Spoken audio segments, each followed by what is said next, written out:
Disturbing details have emerged at the first-degree murder trial of 55-year-old Derrick Lawlor. Today, the Crown outlined its case to the jury, saying evidence will show Lawlor strangled Mark McCready to death in Kitchener's Victoria Park in 2014. CTV's Nicole Lampa is at the Kitchener Courthouse. Nicole, the day started off with the Crown's opening statement.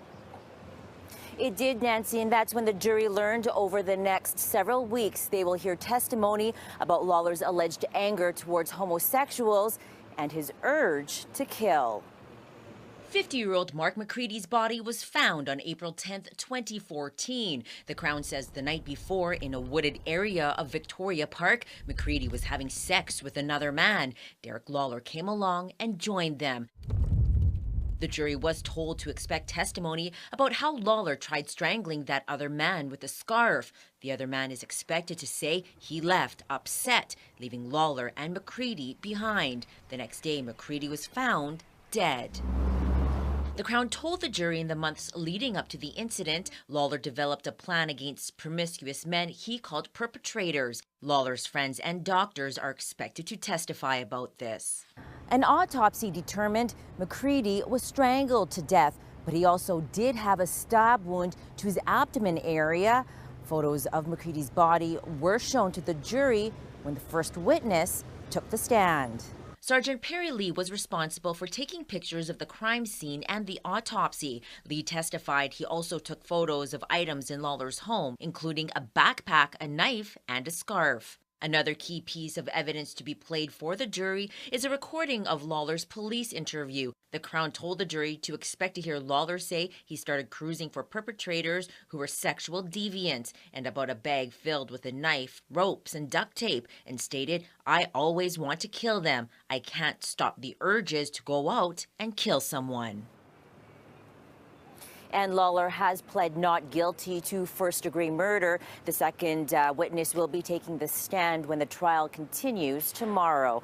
Nancy. Nicole Lampa. Healthcare professionals at Grand River Hospital were aware a man now accused of murder had thoughts of harming promiscuous gay men. A social worker and a doctor took the stand today at the Derrick Lawlor murder trial, telling the jury the accused expressed those feelings a month before Lawlor allegedly committed the crime. CTV's Nicole Lampa is in Kitchener. Nicole, you were in the courtroom during their testimony. Were police ever notified about what Lawlor said?